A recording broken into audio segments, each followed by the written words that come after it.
a man who impacted tens of millions of men around the world, Jordan Peterson, whom you and I both know about. And he has dealt with certain challenges. I remember in 2019 when I had an event with him, the late Kobe Bryant, and President Bush and Billy Beane. That was the event I had at Mirage, I believe, and he was one of the guys that we had there. Right after the event, that's the last interview that he did. Stories have now come out, which his daughter's spoken about. Now his wife is openly talking about this, so this is public information. Jordan Peterson's wife says he's in another realm of pain from psychiatric medication injury. If I'm not mistaken, that's your major in school was psychiatry, an element of it, right? I did my residency after medical school in psychiatry. Right. I never really practiced, but I was interested in mental health. Okay, so if you go a little bit lower with this, Rob, on what we see here. So neurological injury is suffering from medication-induced neurological injury. Dr. Peterson is at home with family and helpful companions. He's not talking about going back to work yet. Feels like if it's another realm of pain, his mornings are brutally painful and discouraging for him. Later, much later in the day, he sometimes feels some relief. The damage tone from the psychiatric medication from over 6 years ago takes patience, time, and loving attention. Go a little bit lower, Rob.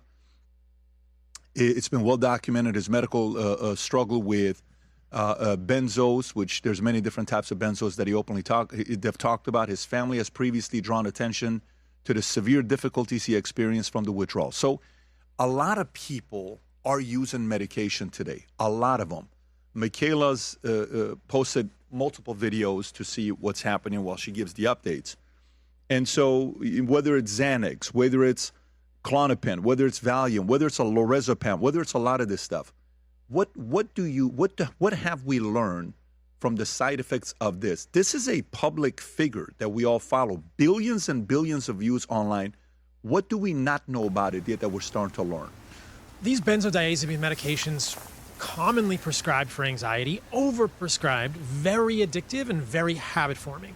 They oftentimes, as we're seeing here, can semi-permanently change the structure of the brain at the level of neurons. They affect a neurotransmitter called GABA, GABAergic transmission in the brain, and it's generally an inhibitory neurotransmitter. And so the benzodiazepines make the ability of this inhibitory neurotransmitter more in the brain. And so it's calming. It's a similar mechanism to alcohol. And if you know, alcohol is one of the things that you can die from the withdrawal. There are very few things that you can die from withdrawal. You know, somebody comes in, they're addicted to cocaine or they're addicted to meth. They're not going to die when they withdraw. When you stop taking benzodiazepines or alcohol, you can die from the withdrawals because of the way it changes your brain. And so what Jordan appears to be suffering from now, it's unclear to me why he originally started using benzodiazepines in the first place, whether it was anxiety, but they're prescribed far too commonly by physicians. They're just, it's easy to get Xanax. It's easy to get Valium. Xanax is very quick acting. It's very commonly abused. They're prescribed so commonly. And we're back to, why are so many people anxious? Why are so many people struggling with these issues? Now, a very close cousin of these medications are things like Ambien, the sleep medications. They're non-benzodiazepine sedative hypnotics, but they're also habit-forming. So when we're talking about sleep disturbance, which is a cousin of anxiety, we're giving out Ambien to people easily, and then it's almost impossible to get off. I have a good friend, a well-known woman in the podcast space, and she cannot get off Ambien. She's been on Ambien for years for sleep. And I'm thinking, this is not good for you. It's not healthy. We need detox centers to get people off this, but people need to be very careful before you go on anxiety medications. A lot has come out recently also about SSRIs or other types of antidepressants, which can be SNRIs, or there's dopaminergic mechanisms for the antidepressants. But these medications are hard to get off. Did you see Theo Vaughn on Rogan recently saying, I've been on antidepressants, SSRIs, since I was 22 years old or something? Stop it. Yes, and he wants to get off, but he has trouble getting off, and they make him feel flat because that's what these medications do. They don't necessarily fix the problem with depression. Depression is not, that's the clip right there. Play this, Rob? I've not seen this. I really like what Theo's been saying lately about God and relationship. Is that the clip right there? I think there's a different one, but it's from the same episode. Oh, yeah, you can find it, yeah. So he said he's been on SSRIs. Let's just watch that, Rob, if you can put that. What do you think is going to happen? You think we're going to be okay? I hope so. Of course. I don't know. Do you think about it? Is I'm this confused. about it? I can't No. believe we went to This this is in it. war. Okay, yeah. Yeah. So we're one of the reasons I didn't practice psychiatry, so just so people understand, everyone goes to the same medical school. I got an MD from the University of Arizona, and then you choose. I had the option to choose internal medicine, surgery. At the time, I was really interested in depression and anxiety and neuroinflammation connections between these pathologies. But I was so disillusioned by what I saw during my 4-year residency at the University of Washington in psychiatry that I didn't want to practice. Because what happens is so quickly we get patients on these medications, whether it's a benzodiazepine for anxiety, whether it's an SSRI for, quote, depression. In the clip, Theo says, Joe says, why'd you get on it? He says, oh, I think I had a bad breakup. You think you had a bad breakup, right? Which is probably not biological depression. It's just situational stress. And somebody put you on an SSRI medication. You remember what pill he said he was taking? I don't think he said what pill. Prozac is common, right? There's other ones. But then people end up on it for a long time, and it makes them feel flat.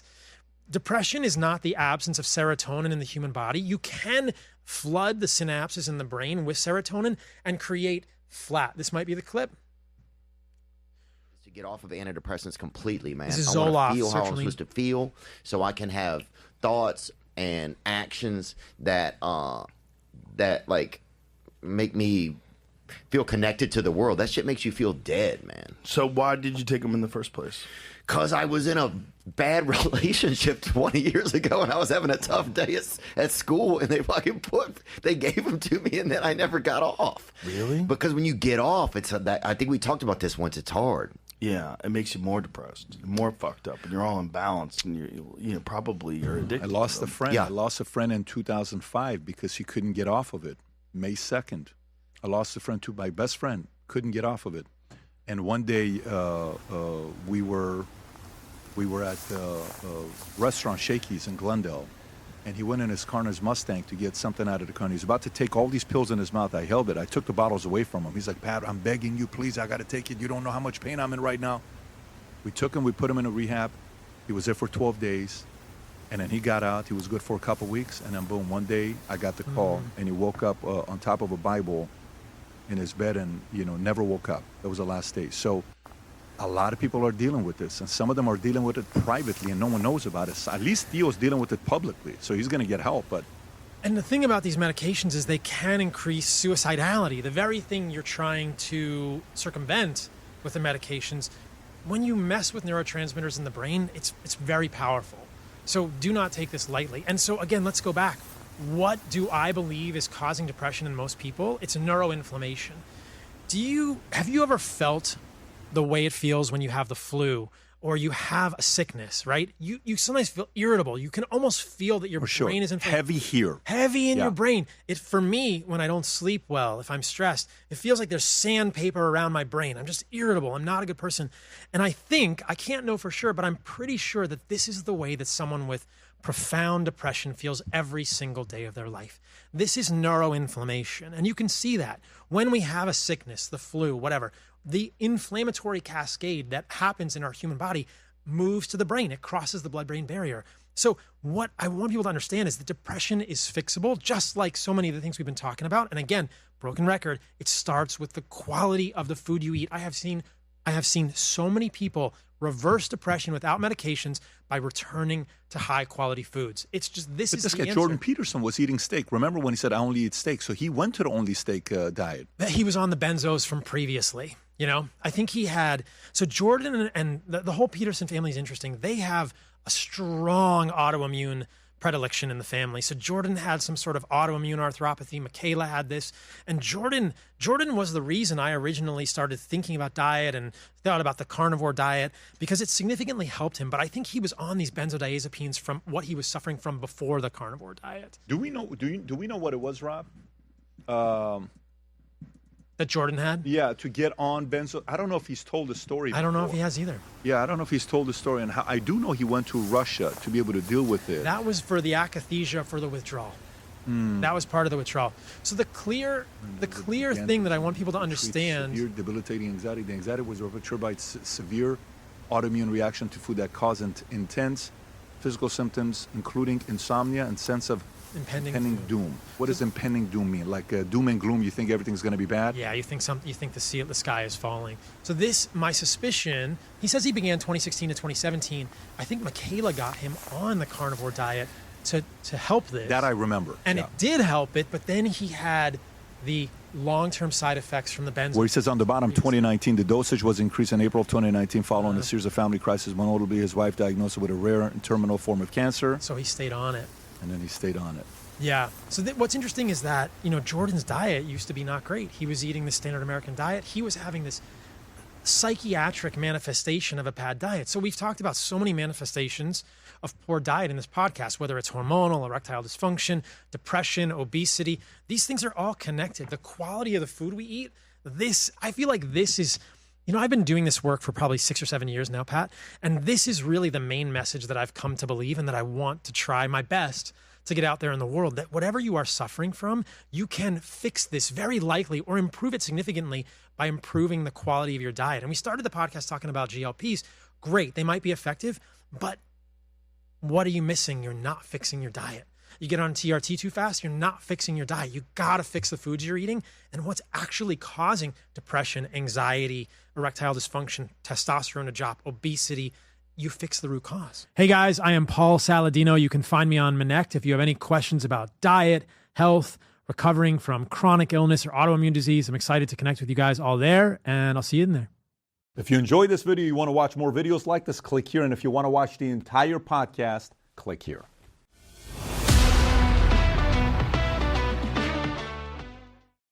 You see drugs that came out that were revolutionary that we use, GLP-1 being one of them, and that came out in 2005. Then you go look at when hair transplant became a thing, and that was back in I want to say 1960s, if I'm not mistaken.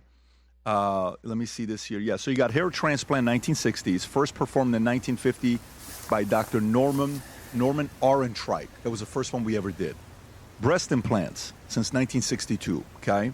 First silicone implants was in 1962. Birth control pills, May 9th, 1960, FDA approved. A lot of people say that was one of the worst things that we did with birth control pills. You got Viagra's March 27th, 1998. A lot of happy campers because of that one, okay? But they also say there's some side effects with that. And you got the GLP-1s, April 2005. What do you think is going to be the next big thing that hasn't happened yet? In terms of advances? Advances or even, pleasure, quick fix. Because remember, Viagra, that was like guys were making a killing just selling that pill. When it first came out, pharmaceutical salespeople were all going to, saying, hey, I want to be able to sell that product. I hear guys are making $200,000, $300,000, $400,000 a year. It was such an easy product to sell to doctors. What do you think could be the next thing? Next big thing? We're becoming more vain. Social media is not going away. We want to look good. We want to look sexy. We want to look appealing. This is a tough one, Pat. I don't know here. I mean, peptides and GLPs. GLPs are a peptide, but I think we've kind of already talked about this, but I think peptides and GLPs are the next big thing. So I think from GLPs, we have to say it's kind of already here is the peptides. Now we've got the GnRH secretagogues, we've got BPC 157, you got the other classes of peptides that people are using also. I think that's already here. That's going to happen as well. And that, just like the GLPs, has some pretty significant contingencies to think about. But is it insecurities? Because you got guys who have hair issues and guys who don't have hair issues. And there's a massive insecurity that causes people to say, let me go fix my hair. And you can go to Turkey, do it for whatever, $4,000 to $6,000, or you can do it here for $25,000 to $30,000. The other day, my son, both of them are like, Dad, I don't know if you know or not. What's that, buddy? You're going bald here. And they take a video. They're like, look at this. I can see. I said, buddy, take that camera off my head right now. They're kind of going through the whole thing. Boys are very different. They have no filters. Insecurity breast implants, right? Some people in 60s. 1962, Rob. How old was Marilyn Monroe in 1962? I wonder. What year was Marilyn Monroe born? She was born in she died in 62. Interesting. The year she died, they came out with breast implants. So maybe everybody wanted to be, kind of like her. So insecurities with birth control, maybe that's more like a risk. Allow me to be reckless and have sex without having anything to worry about. Viagra, there's an element of insecurity. GLP-1s, weight. Botox is already huge, you know. Massive. It's a massive number, by the way, on Botox. It's a big number, and there's some really interesting stuff with Botox. There's a clip circulating from Euphoria season 3. I don't watch this, but I saw it. Maybe we can pull it up. It's two characters. It's at one of the characters' weddings, and there's this really interesting juxtaposition of one actress has a large amount of Botox in her face, and the other actress, Sydney Sweeney, doesn't have as much Botox. And so it's a clip where Sydney Sweeney's character is at her wedding, and these two characters are arguing, and then one character with Botox on her face is saying, we paid for our kids' college fund, and you can see her getting very angry, and her face isn't moving at all. And then Sydney Sweeney says, what does that have to do with me? And you can see her furrowing her brow and the muscles of the glabellar muscles in the forehead. It's very interesting because we'll find the clip. It's out there on X for sure. It's at her wedding, and the one actress. But what's interesting about this for me is Wedding Botox. See if it comes up if you type in Botox. Is that I found a recent study, and I posted about this on X, that where you inject the Botox in your face matters. So there's some studies What are that you show. watching, Rob? There's some studies that show. It's like the middle of the podcast, he goes on Pornhub and comments. There's some studies that show that if you inject the frown lines with Botox, it improves depression scores. So there's something called this theory of embodied emotions, that when we feel an emotion, whether it's sadness or happiness or other emotions that I'll get to in a moment, our face moves. And our face moving with these emotions is integral to actually feeling the emotion. So if you inject the frown lines in the face, or maybe these 11s here in the middle of your face, I've never had any Botox, but I look at my face and I think, should I get this? And then I read the study. If you inject the frown lines or you inject the places in your face that are being expressed when you have negative emotions, it actually improves depression scores. But if you inject the parts of your face like the laugh lines, it worsens depression scores because you can't, the theory would be you can't express the happiness as much. And so there was a recent study that looked at that, and then it also looked at, and again, it's one study, and I think it was a small study of 36 women, but there was a significant finding that when they injected certain areas of the face, women reported less orgasm intensity because... You couldn't see if they're enjoying it or not. Well, because they can't express the enjoyment on their face when they're having the orgasm because you're paralyzing the facial muscles. So moving your face, yes, this is exactly it. So this is they use something called the sexual satisfaction score. And so they had lower orgasm intensity and enjoyment because you need to move your face to embody an emotion. It's interesting. Again, it's one study, but there's a lot of people getting Botox. And I thought that clip from Euphoria was fascinating because you can see this woman getting very angry and her face isn't moving. And as humans, as you and I are sitting across the table... Humberto, Rob, did you guys find that clip or no? I could not. Okay, have Humberto look for it. Is Martin here? Martin can find it. We have it in ours. Yeah, we'll find it. You want to just text it to Rob, and we'll add it? We'll add to it? Yeah. Okay. We'll come back to it. As you and It's I not live, so we can re-edit and add that part to it, Rob, and we can cut some of this part. Yeah. As you and I are talking to each other, I'm looking at your face. There's a complex interplay. Mm-hmm. Is Pat angry? Is he sad? Is he happy? Does he like what I'm saying? Think about the bonding that goes on between a mother and a child. Right? No question. Think about the complex emotional dance that happens between two people during courtship. And think about the way that paralyzing too much of your face could affect this. Again, I'm not saying... Comedians must hate this. Yeah. Right? If you go to to a comedy club in Highland Park, Dallas, and everybody's on Botox, and you're like, are these people enjoying it or not? You just can't tell because they're not smiling. You can't tell. And so, look, there's ways, apparently, again, I've never had any Botox, but there's ways that you can do baby Botox and maybe not paralyze it or be careful with the muscles. But, you say, what's next? And I'm thinking, well, at least what's now? I just think there's a word of caution with Botox. And I know women and men want to look young. And look, I've got some lines across my forehead that I'm self-conscious about, but do I want to affect my ability to feel an emotion? And do I want to affect my ability to bond with someone, potentially my future kids? That's something to consider. No, I mean, listen, you look at me, you can see freeways on my forehead. You see this stuff in the middle of That's my important. eye. I love it. That's I important. love it. But, it is a big business when you look at Botox. The numbers on it is staggering. on how many people are using it. I think it was 85% of people that use. Do we have the numbers on that with Botox, Rob? It's a very, very high number on what percentage are women and how much money is being spent in it and what we're doing with that. Yeah, right there. 85 to 94% of all Botox cosmetic procedures are performed on women, with millions receiving injections annually in the U.S., while only 1% total U.S. population gets Botox. Survey indicate up to 42% of women have had the treatment. The highest usage in among women 40 to 54, though preventative Botox is surging in those under 40. Preventative Botox. What is preventative Botox? It's women in their 20s and 30s who say, I don't want to get a wrinkle, so I'm going to paralyze the muscles now. They don't have a wrinkle they're trying to get rid of. They're trying to prevent wrinkles. Mm-hmm. This is, I mean, it's kind of scary, you know? You think, I mean, there's women in their 20s now getting Botox for sure. For sure. That's wild. Hey guys, I am Paul Saladino. You can find me on Manect if you have any questions about diet, health, recovering from chronic illness or autoimmune disease. I'm excited to connect with you guys all there, and I'll see you in there. If you enjoyed this video, you want to watch more videos like this, click here. And if you want to watch the entire podcast, click here.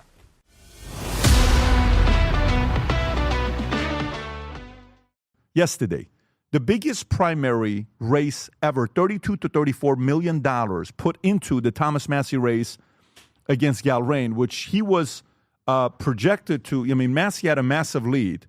And then all of a sudden, it kept getting smaller and smaller and smaller. More money was being put into it. And next thing you know, news comes out. It's even, thank you. Then it went to, well, he's got a lead. Then he went to, well, no, he lost. And then, you know, so the Trump, the biggest tweet yesterday that the president put, because everybody said, well, because of the economy, because of affordability, because of Iran, because of the war, because of interest rates, because of all this stuff, there is no way a Trump endorsement has the same weight anymore. And guess what he tweeted? This is it. 6:25 a.m. 37-0. Anybody he endorsed won. Pennsylvania 10-0. Alabama 6-0. Kentucky 6-0. Oregon 1-0. Idaho 5-0. Georgia 9-0. And there's a lot of people that are not happy about this. There's a lot of people that are hoping his endorsement no longer carries weight, but it does. So Massey yesterday, he lost to the Navy SEAL Galrain. And here's what Massey had to say in his speech last night. I want to get your thoughts on why do you think this happened. Go ahead, Rob. I would have come out sooner, but I had to call my opponent and concede, and it took a while to find Ed Galrain in Tel Aviv.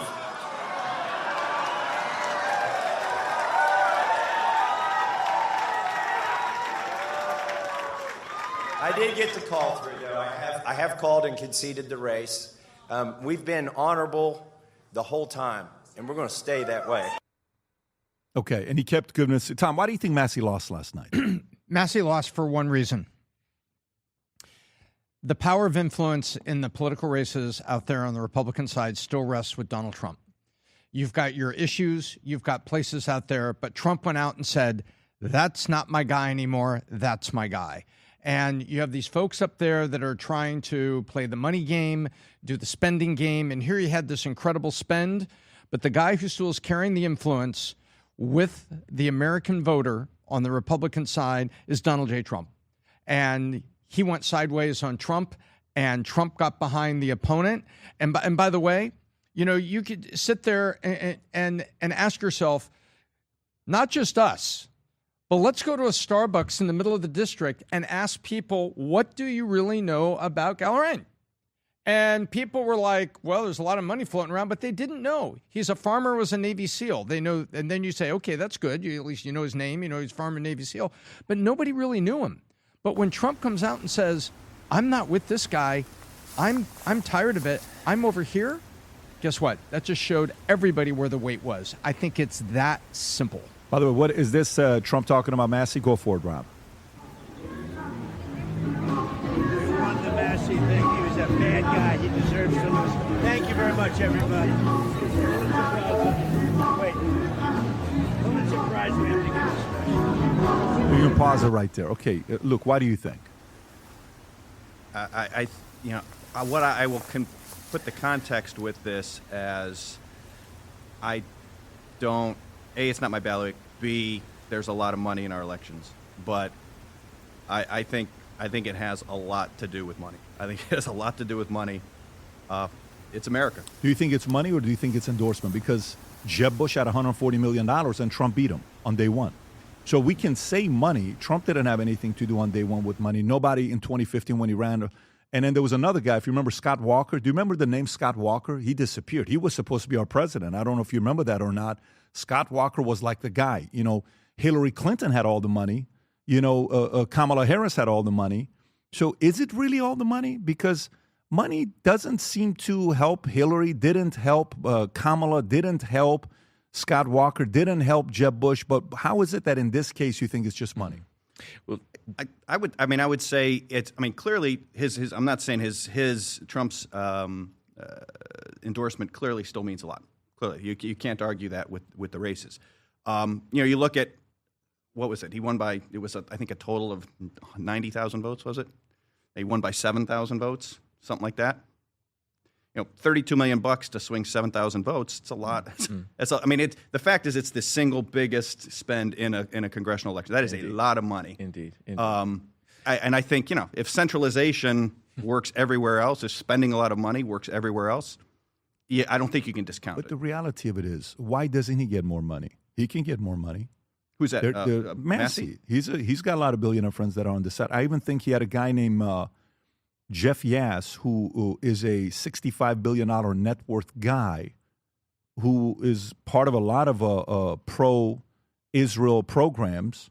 He gave Massey $1 million. He got some money. It's not like he couldn't get more money. Why doesn't he get more money? Yeah. Good question. I don't know. I think it has to do with the age composition of the voters, and That's actually a very good point. If you want to pull that up, Rob, because the audience needs to see this. The older boomers voted for him, and the only age category that Galrain won was the older category. I'll pull this up while you're precisely. going. So go for it. It is only the older voters. Now, who are they, and why does it make a difference? I mean, obviously, you could do further analysis on their political sort of leanings and so on, but I think the single most important correlating factor is their attention to particular media, namely the mainstream media. So the oldest age group is the one that is most influenced by mainstream media. And that, I think, was a big factor. I think it was also, about foreign policy, why all the younger groups were unhappy with Trump's endorsement and were actually not going for Trump's endorsed candidate, and were going for Massey because of his stance of not taking money from, foreign influence groups and so on. And they liked it, but that's basically spread in social media and in the more recent, the new media. So I think that's the link. It's the media and the link to the age group. And as Luke was saying, it's actually the gap wasn't that huge. So over time, what is going to happen is clear. And so next time round, it could. Just by the age dynamics, could look very different as the younger groups, of course, that are today younger, move forward and become more dominant. Yeah, but also the other part is, when I was younger, I was probably also a socialist. I was probably also rich people are bad. Pat, my you're mother a was socialist. That is impossible. My mother, well, probably not. I was never a socialist, but my mother was a communist. So for me, we probably didn't like rich people. And so, the saying, when you're younger and you don't vote Democrat, you don't have a heart. When you're older and you vote Democrat, you don't have a brain, right? You've heard that saying before. So the question becomes, when you look at this, 65 and up, he won. The 45 to 64, Massey won. And then the 30 to 34, Massey won. 18 to 29, Massey won. Thank you. Massey won. When you look at something like this, but it goes to the following, because Massey was a fan favored by a lot of people. And then to me, I think something happened. And here's what I think happened with Massey. Massey was a fan favorite. Massey was a guy that maybe, 3, 4, 5 years ago, you're like, this guy's special. COVID, the stuff that he was doing, the positions that he was taking, you're like, okay, we like this guy. And then all of a sudden, something got in his ear, somebody. I have a speculation on who I think it is, but somebody got in his ear that said, I think you're bigger than Trump. I think you can go against Trump. I think you can beat Trump. So you know what? The big, beautiful bill, voting against it. Migration, voting against it. Then all of a sudden, he's voting against Trump, and he's siding with Democrats. I mean, do you realize who were the people that were most devastated last night? A lot of Democrats.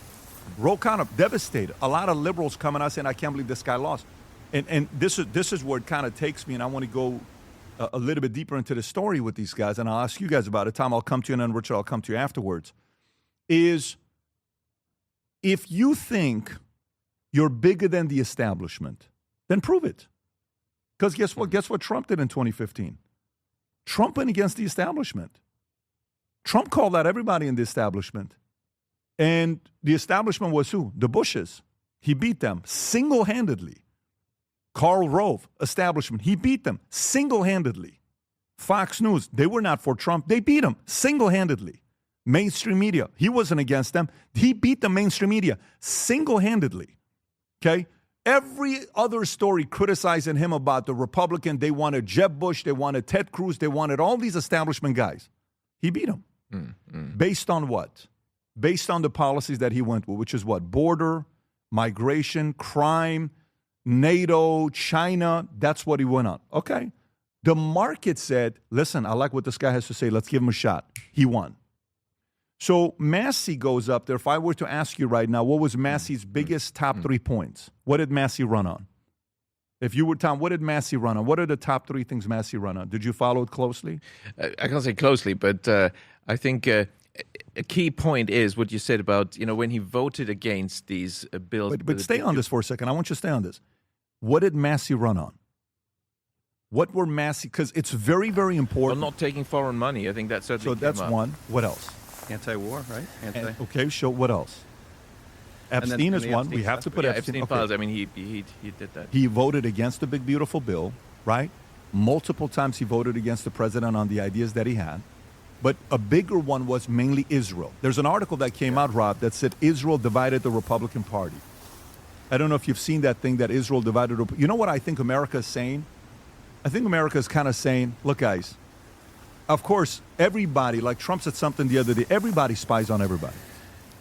When he's meeting with Xi. We spy on China, they spy on us. Everybody is using their intel to steal from everybody.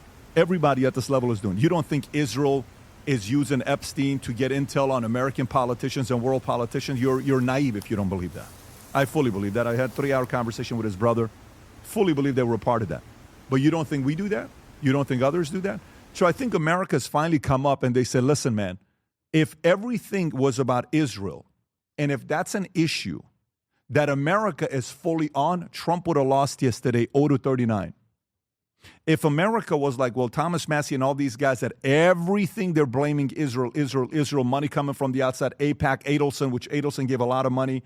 We know who Miriam Adelson. Well, these are the people that are running the president. Guess what America said? Yeah, you guys are famous on Twitter. You guys are big podcasters. This is not how America feels. 39-0, because if you truly have a message that you want to disrupt the establishment, the market would have sided with you. And they didn't last night. It was a devastating loss last night. It was a massive victory for the president last night. And I know a lot of people are out there saying, well, you know this, you know that, you know this. Because sometimes, like, I remember DeSantis. I'll compare DeSantis to Massey in a very weird way, okay? I live in Florida because I love DeSantis. I think he's a great governor, okay? Phenomenal governor, and you're always welcome to come here from Cleveland. You'll love us here. Okay, he's a phenomenal governor, right? Yeah. Okay. But I was against him when he ran against the president, and he never called him. I was against him. I'm like, hey, the guy helped you, and I was against it. So somebody in Massey's ear and DeSantis' ear said, hey, you can beat him. You can beat him. He's not right. DeSantis believed it. Massey believed it. They both lost. So now what do you do moving forward? Now DeSantis has recovered from it. I don't know what Massey's going to do because Massey's now saying he's going to be running in 2028. But the market is telling you what direction they're going. The market is telling you what issues matter to us going into 27, 28. And they're watching. If you can't win the Congress, how the hell are you going to win presidency in 2028? It's a very different. Yesterday was a very, very big night. Now, of course, this will lead to midterms and different things that's coming on, but we'll see. I know a lot of people are not happy. I know a lot of people are happy. But it was a weird night last night. I think one issue is what you mentioned, this key example, the Big Beautiful Bill. So here we have this huge piece of legislation with so many different issues put together, and that was used quite, cleverly, if I may say, by the advertising against Massey, picking something that a lot of Americans would agree on in the Big Beautiful Bill, and saying, "Oh, Massey voted against that." Well, actually, he found some bad points in the Big Beautiful Bill that a lot of Americans also think is bad, and that's why he thought we can't vote for it. And you see, so the issue is you can actually mess things up and confuse people and confuse voters and really distort politics if you have this. I think we need a reform. I mean, one is looking at the money side of U.S. elections. That's been a long-standing issue in general. But the second one is, and that's perhaps simpler to push through, to have pass a law that says we need single-issue bills. Well, I would say, too, as much as the market and the electoral side clearly delivered a message, in the financial markets yesterday, it's interesting, the bond market delivered a message. U.S. 10-year Treasury yields are up 70 basis points since this war started. They're breaking out to very dangerous levels. Japanese bond market, breaking. Yep. UK bond market, breaking. And so there's, at the same 30-year Treasury yesterday, highest in 19 years. And so if we, clearly, the electoral, it's almost be careful what you wish for because you just might get it, good and hard. The American public may get exactly, 37-0 is a pro-war, pro-spending agenda. I don't think so. Yeah. I don't think so. I don't think it's a pro-war, pro-spending agenda. And I'll tell you why I don't think that is. You see, that's the thing the market says, because we all have biases, right? I have it, you have it, we all have it. It's okay. That's okay. We'll debate it and we'll hash it out. And then the audience gets to decide at the end and say, you know what, Luke, you're full of shit. Pat, you don't know what you're talking about. Whatever Trump says, you're going to side with him. You know what, Richard, you don't know what you... Okay, that's fair. This is why when you put the camera on, we get that. I want to remind you guys that the Vault Conference we do once a year, Rob, if you want to...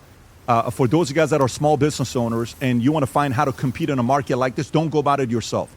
Be in a community with other people. They can share with you what they're doing. We grew this thing from first event being 440 people to last year nearly 8,000 people. This year we're expecting 12,000 people at MGM Grand Arena. Rob, I don't know if they've given you the video or not. If you do have it, if you want to play the clip, go for it. And it's a great opportunity for all of us to get together in one place where we talk about business, family.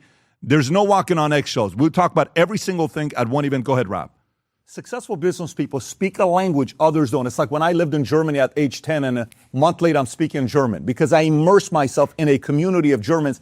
I speak that language. The same applies for business. So studies have shown that 65% of people that immerse themselves in a new language completely feel like a different person on the other side. So what does it mean?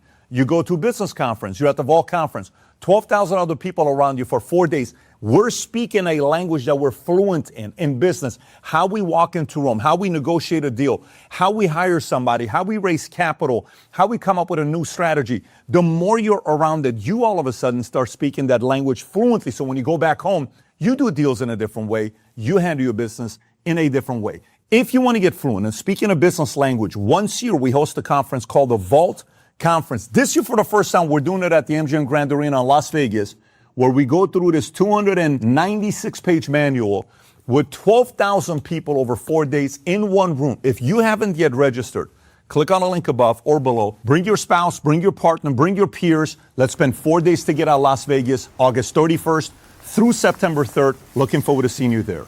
Go to vault2026.com, get your ticket. Again, vault2026.com, get your ticket. Cannot wait to see you and your family at the Vault Conference together. If you enjoyed this video, you want to watch more videos like this, click here. And if you want to watch the entire podcast, click here.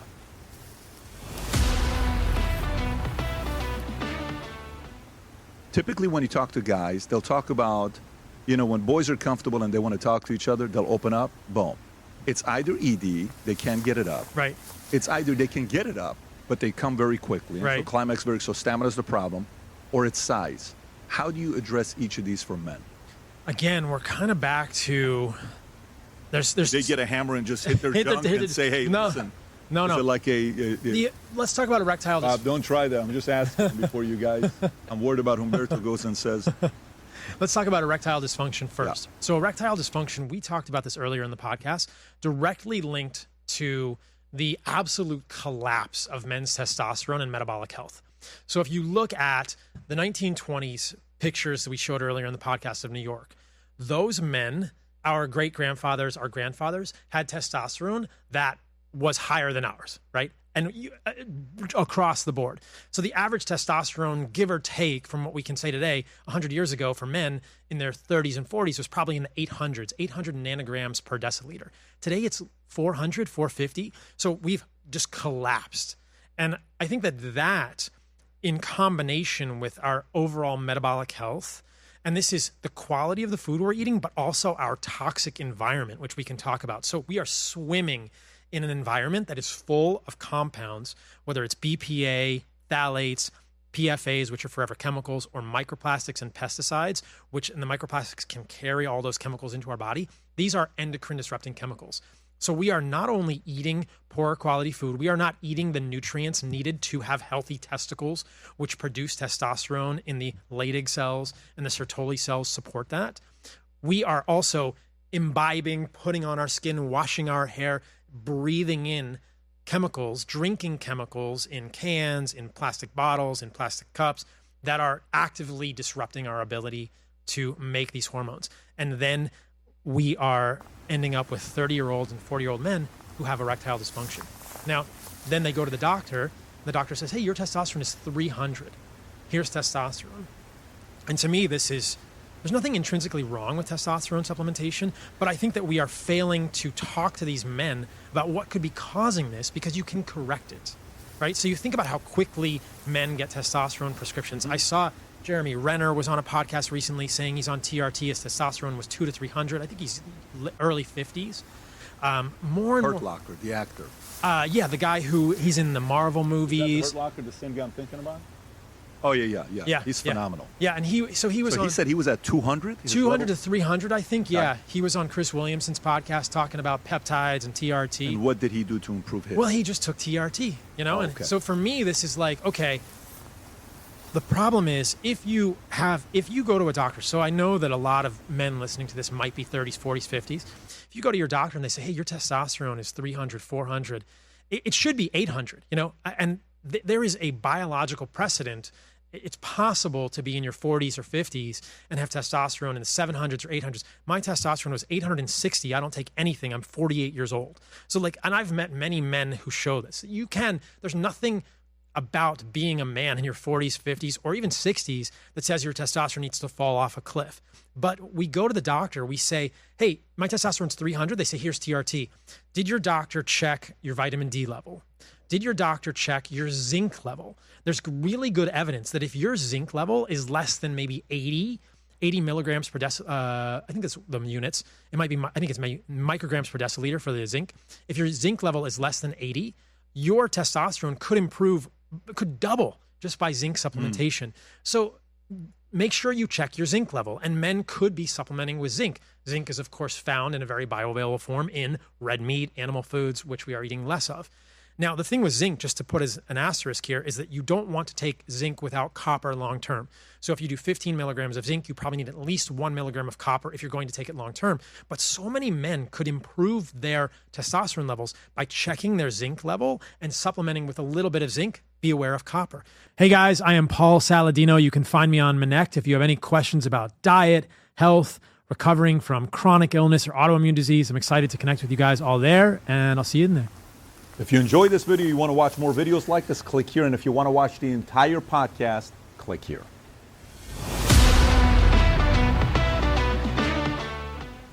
Last night, while this is going on, guess what Senate voted for? We can say pro-war all we want. Trump didn't win the Senate last night because there was a Senate war resolution last night. Let me see what page this is on. If you tell me, Rob, what page that is on. 7 times they voted no. Yeah. Last night, number 8, they this voted is yes. Massive. Put the president in handcuffs. This is massive because yesterday, the people who got voted to become senators voted to not allow the president to do what he wants to do with the war. So I don't think America is a pro-war. I don't think that's the argument that was made. So yesterday, U.S. Senate advances Iran war power resolution, historic first. The Senate voted 50 to 47 on Tuesday to advance war power resolution requiring Trump to end military operation in Iran and obtain congressional authorization. This was the 8th attempt since the war began, February 28th, and the first to succeed. And a decisive flip, Bill Cassidy, Republican Louisiana, who recently lost, who had voted no on all prior times, switched after the Louisiana primary loss, removed political leverage over him. The war has now run 81 days, 21 days past the 60-day War Powers Act of legal deadline. So, Tom, why is this so important? What are they saying? Because, it's very interesting here. There are sore loser laws that people are going to see subheads on today. And what the sore loser laws are, you remember when Lieberman ran as an independent in Connecticut in 2006? Yes. The Democrats blew him up in the primary. They were pissed at him. And then he ran as independent, and the people of Connecticut said, no, we still want you. Okay? Well, guess what? Massey is in a state that has what's called sore loser laws. Yeah. You may not run in a special election or the general election and flip party and try to play games. Make sense, Pat? Mm-hmm. Well, guess what you have at Bill Cassidy? That is a BS sore loser vote. 7 times you voted. And remember, war powers is really misnamed. It's war limit powers resolution because you're limiting the powers of the president. And so if you vote in favor of war powers, you're voting in favor of limiting the power of the president. So Cassidy, 7 times he votes yes. Give the man the power to complete the action that we've started. Don't hold him up. Give him the power to do that. And you frickin' lose your primary, and it's like a sore loser. You come out, well, I lost, you lose. I'm flipping over, so I'm going to vote in favor of war powers, which is war no power to Trump past a certain window of activity, 60 days or whatever it is. And that's why it's big. You know what it shows, Pat? It shows that Cassidy does not have a defined position in that vote. If you have a defined position on everything from oil exploration in the Gulf to the plight of a small fish in a stream where there's going to be a hydro plant, you don't see people moving. You see people take a position and generally hold up. Budgets, you see people move votes. Why? Different things could be in the budget. We make a different agreement. We different banking controls. Okay, I'll switch my vote. But on a decided topic like this, you rarely see people switch. And this guy lost his primary and flipped his vote with a big F you to the president. And by the way, guess who sat out yesterday as well? Cornyn. The 3 Republicans didn't even vote. Cornyn is one of them. Who was Cornyn going up against? Paxton. Who got an endorsement yesterday? Paxton got an endorsement yesterday from who? The president. So there's a lot of moving parts. So for me, to say, well, the neocons are back in power again, and they're the ones in charge, and we're going back to the Republican Party being a war party and all this other stuff. That messaging, you better believe it's going to be there in the 27, 28 when the what do you call it? Presidential election comes around, as well as the midterms. I think that is going to come up. I do think the president's going to take yesterday as a victory, but this Iran thing with the Senate Iran war power resolution, that kind of puts him a little bit in the gridlock. It's an interesting dichotomy, right? Because 37-0, and at the same time taking powers away on the Iran. I like on that the same day. day. But you know what I like about that's how it's supposed to work a little bit, that's right? That's why I love America. Yeah. That's why I love America. It's kind of like it gives you the safety protection where it's like, well, listen, you may have won here, but you lost here. You may have lost here, but you win here, so it's okay. Trump may have lost 2020, but he's flipped 3 Supreme Court seats. If it doesn't flip those 3 Supreme Court seats, what happens when he was gone 2020?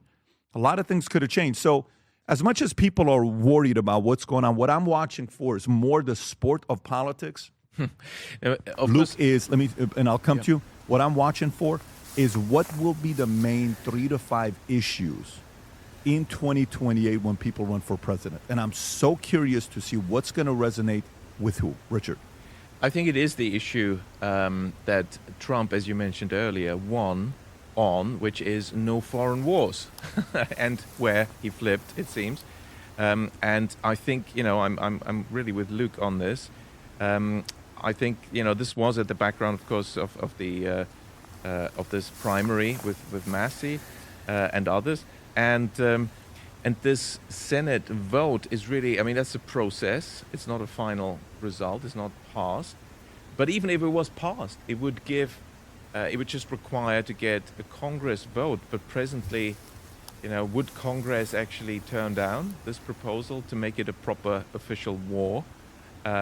you know, a lot of them are receiving funding. Massey was one of the few who was not receiving funding from Israel and AIPAC, you know. So actually, does that really make such a big difference? But I think the voter is watching this, and I think quite a lot have been disappointed by this, you know, Trump flipping on one of his fundamental messages that they loved, you know, tackling the establishment, the warmongers, the military-industrial complex, and stopping this use of tax money for these foreign wars that don't really benefit the U.S. And I think this is going to come back. Yeah, and again, it's going to be, do you worry more about AIPAC and Israel and Bibi's really running Trump, or do you worry more about Iran having nuclear weapon, controlling the Strait of Hormuz, controlling the cables that go through the Strait of Hormuz? You have to make a decision for yourself. Who's going to be selling the story better? But I do think there's going to be winners and losers, and America's going to say that was not really an issue that we really cared a lot about. Like I had Wes Moore on the other day, and he's still sticking to the transgender position for Democrats. I think that's going to be a position that's going to hurt them long term. If you're still a Democrat saying, no, transgender is still, we should allow them to have puberty blockers, that's going to hurt you. So we'll see. Maybe Thomas Massey wins 2028, and, you know, and the audience that is saying is right. Maybe he lost Kentucky, but he's going to win long term. Maybe there's more people. Or maybe the Republicans view Trump as the president. Everybody else is just a mouthpiece with opinions that they have, and it's going to filter itself out. We'll see what happened there. I want to remind you guys that the Vault Conference we do once a year, Rob, if you want to, for those of you guys that are small business owners and you want to find how to compete in a market like this, don't go about it yourself.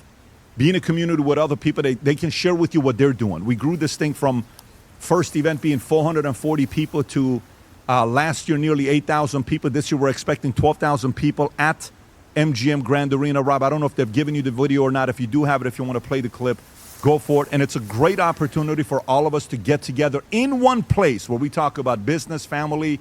There's no walking on eggshells. We'll talk about every single thing at one event. Go ahead, Rob. Successful business people speak a language others don't. It's like when I lived in Germany at age 10 and a month later I'm speaking German because I immerse myself in a community of Germans. I speak that language. The same applies for business. So studies have shown that 65% of people that immerse themselves in a new language completely feel like a different person on the other side. So what does it mean? You go to a business conference, you're at the Vault Conference, 12,000 other people around you for 4 days. We're speaking a language that we're fluent in business, how we walk into a room, how we negotiate a deal, how we hire somebody, how we raise capital, how we come up with a new strategy. The more you're around it, you all of a sudden start speaking that language fluently. So when you go back home, you do deals in a different way. You handle your business in a different way. If you want to get fluent in speaking a business language, once a year we host a conference called the Vault Conference. This year for the first time, we're doing it at the MGM Grand Arena in Las Vegas, where we go through this 296-page manual with 12,000 people over 4 days in one room. If you haven't yet registered, click on the link above or below. Bring your spouse, bring your partner, bring your peers. Let's spend 4 days together at Las Vegas, August 31st through September 3rd. Looking forward to seeing you there. Go to vault2026.com, get your ticket. Again, vault2026.com, get your ticket. Cannot wait to see you and your family at the Vault Conference together. If you enjoyed this video, you want to watch more videos like this, click here. And if you want to watch the entire podcast, click here.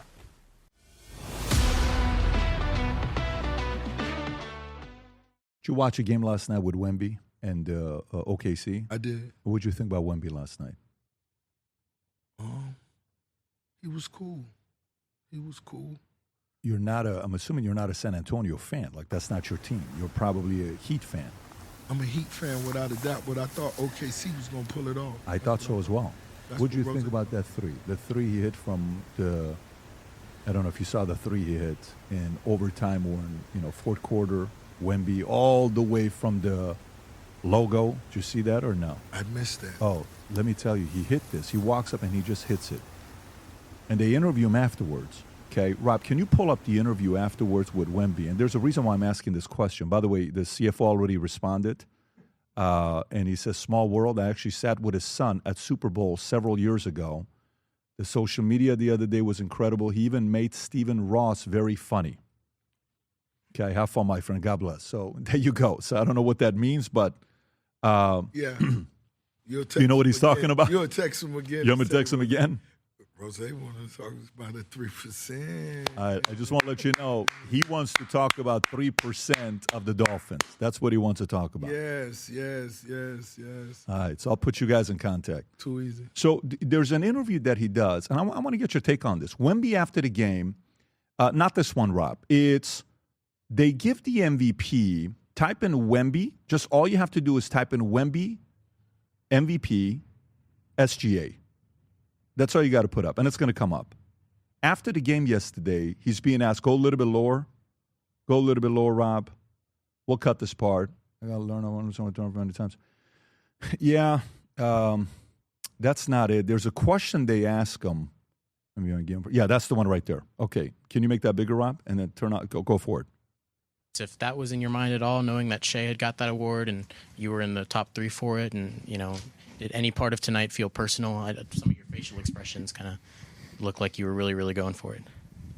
Yeah, for sure. Everything you just said. If that was in your mind at all.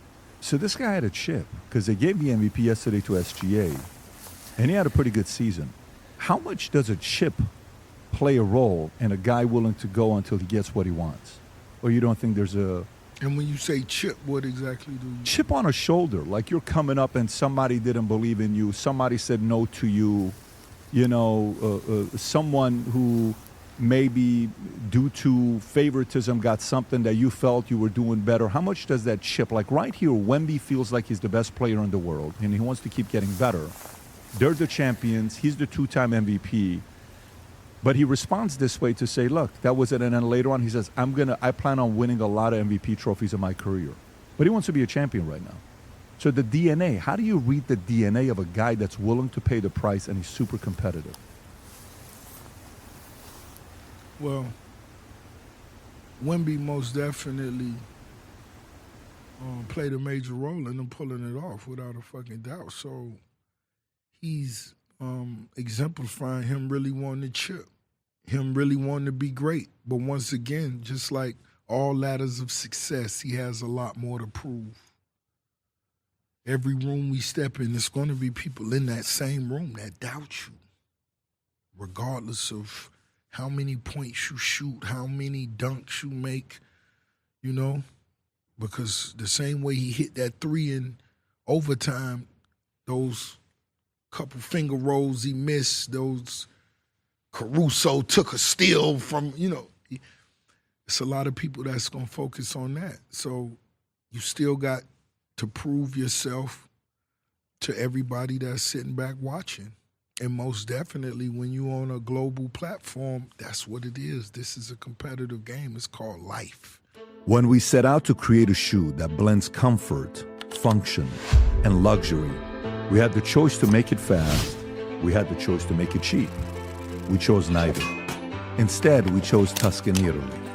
We chose true Italian craftsmanship, each pair touched by 50 skilled hands. We chose patience, spending 2 years perfecting every detail, and we chose the finest quality at every step. Introducing the Future Looks Bright collection. Not rushed, not disposable, not ordinary. Rather, intentional, luxurious, timeless. If you enjoyed this video, you want to watch more videos like this, click here. And if you want to watch the entire podcast, click here.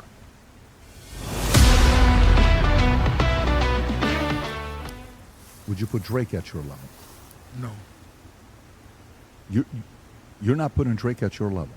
No. See, you might be, I could see it in your eyes, you might be confused with the numbers and all of the fake numbers flood the marketplace 50-something. That shit ain't nothing. Remember what I told you, the streets are the streets. If Drake was what he thought, what you think he was or what he thought he was, he would have been able to clear all this shit up, address it, and been moved on.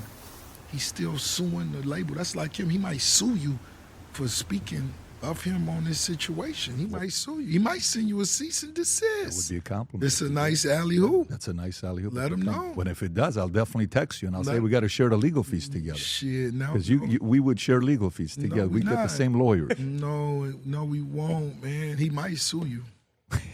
He sued Lucian Grange. What did Lucian say?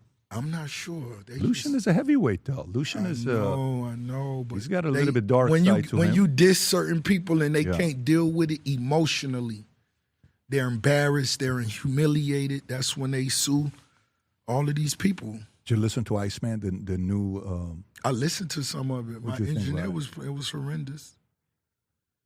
What do you give it? 0 to 10. Oh man, it was. I mean, Pitchfork gave it. I said it was mid. Mid meant 5. Pitchfork gave it a 4 point something. I don't know, but it was like, no one's my friend. You left me alone. Oh my, it's that type of shit. You got to be a boss out here, man. So nothing that would be in your new playlist that you were showing. Was it anything in my recent playlist? I didn't hear all of them. I don't know if you got to, But have you personally listened to every single one of the tracks in the new album? No, I couldn't do it.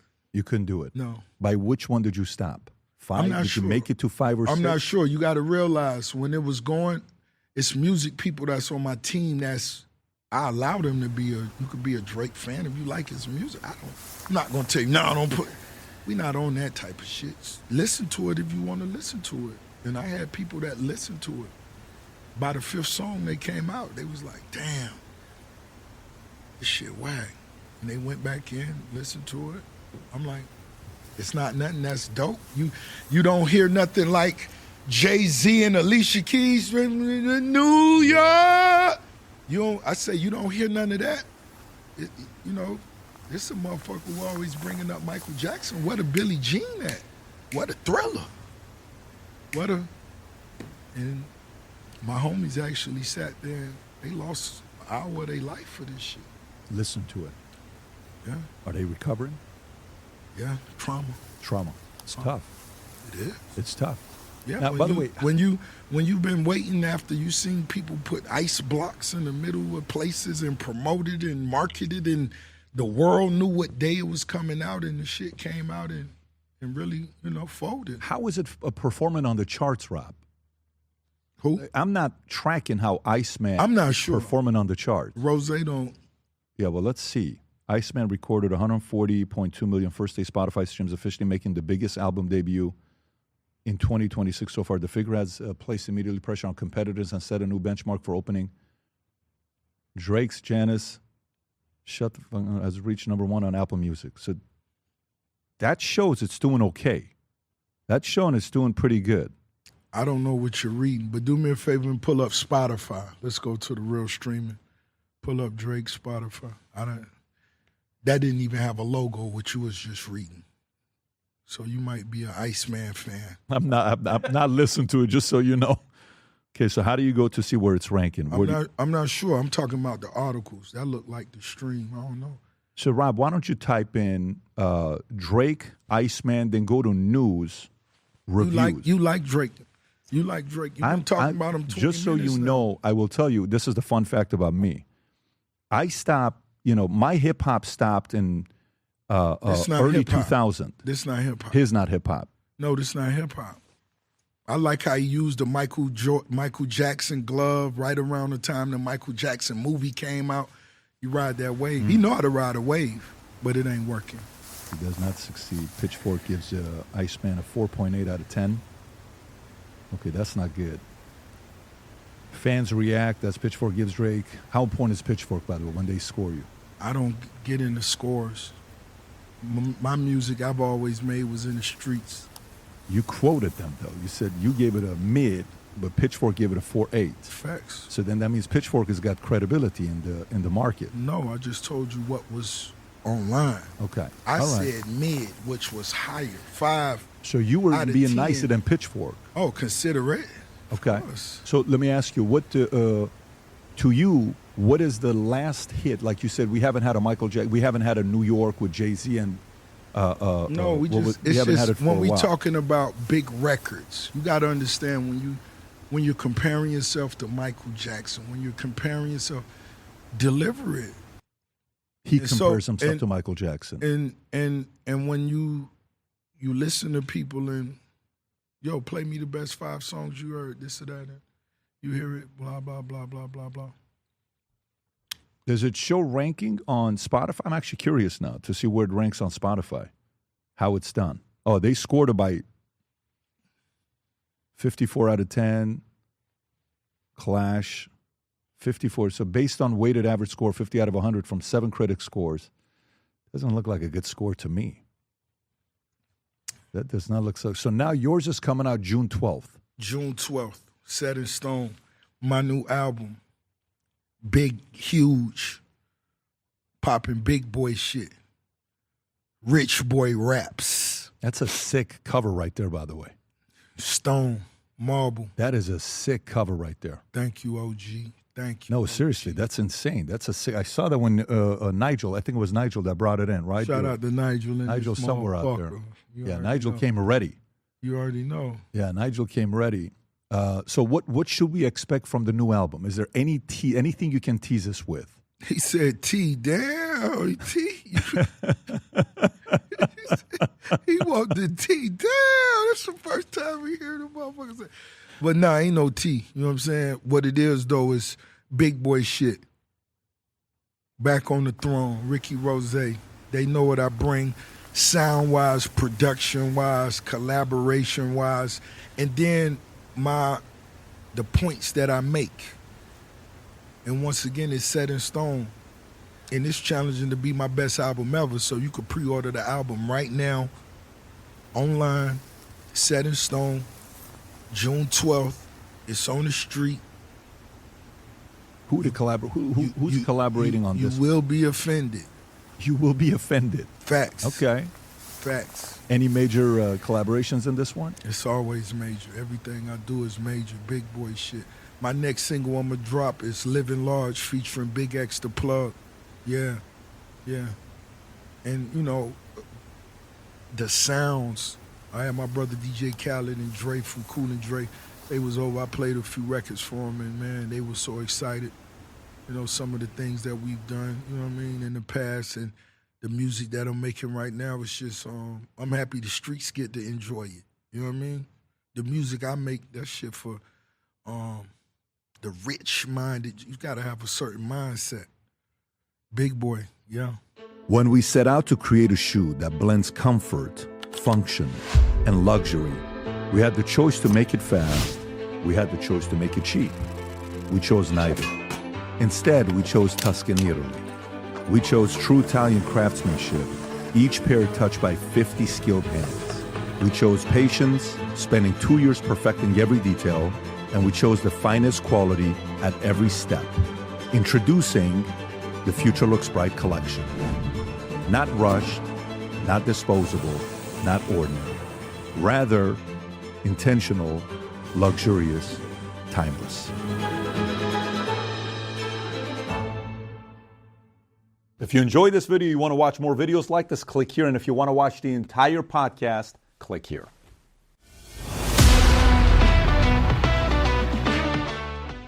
So breath, let's talk about breath.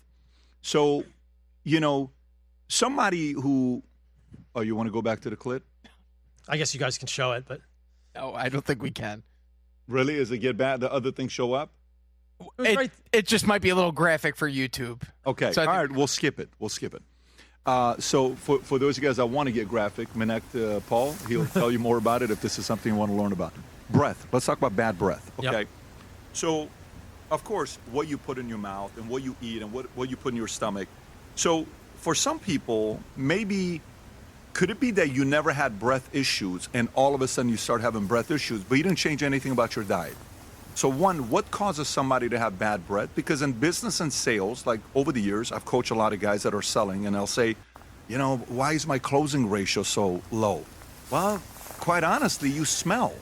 You know, if you go into a family's house and you're talking to them, you're getting close to them, it smells. So one is they use products to help with their breath. But then the other thing is, what can I do that could be internal that maybe I'm starting to have bad breath? this is microbiome.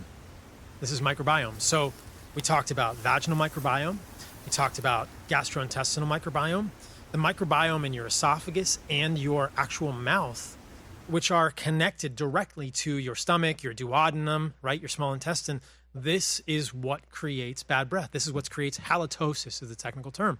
So how do we fix those things? You fix those things. I sound like a broken record, Pat, but it's important because we keep coming back to this idea. You fix these things with quality of diet. So you can change the halitosis in your mouth, in your gut, which is dysbiosis, by eating better quality foods. That is the answer. In the short term, yes, use breath mints. Mouthwash is interesting, right? Because there's studies showing that if you use mouthwash before you go to the gym, this can affect your ability to gain muscle because the bacteria in our mouth produce nitric oxide. Nitric oxide is systemic and is one of the vasodilatory gases, compounds in the human body. So I can't say this for sure, but I suspect there might even be evidence that if you use too much mouthwash, if you destroy the microbiome of your... It's actually bad for you. I've seen that bad. Too much mouthwash is bad for you. It's bad for you. It can affect your vascularity, your ability to dilate. It might even affect erectile Why strength. though? Why? Help me understand that. Because the bacteria in our mouth produce nitric oxide naturally. So you need some of that bacteria in your mouth. The bacteria in your mouth are essential. They're essential. Do you use mouthwash? I do not use mouthwash. I have not used mouthwash. I remember when before I went to medical school, I went to PA school. And I remember I was in PA school at George Washington University, and I was going to see a girl, and I just did the Listerine and just crushed it, walked out the door. My dad goes, "Whoa." And I was like, it's fine. That's the last time I remember using mouthwash, So what do you not use? So if I was to go, you go to someone's, I think I saw an article the other day. If you go to a man's bathroom, there's 6 to 8 products. But if you go to a woman's side of the bathroom, there's 332 products, some ridiculous amount of products versus what we have as men. If somebody goes into your bathroom, what products do you have?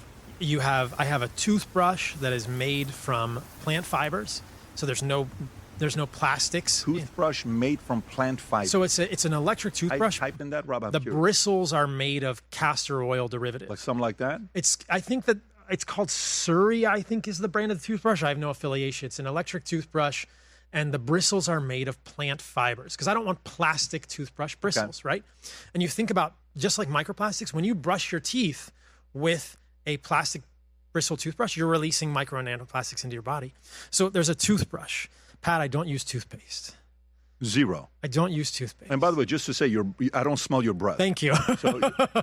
So then you use deodorant? I will use deodorant, but I will use a natural deodorant, or I will use rubbing alcohol. If you look at deodorants, you have to be very careful. Rubbing alcohol instead of deodorant? You can. It's the simplest form of... Now, why do you not use deodorant? Because Liver King also wasn't using deodorant. Well, yeah. When he walked in, by the way, I'm not going to lie to you, 3 people passed out. It was, do you remember that day, Rob? Yeah. And we were stuck in a vault because we used to do our podcast in a bank vault.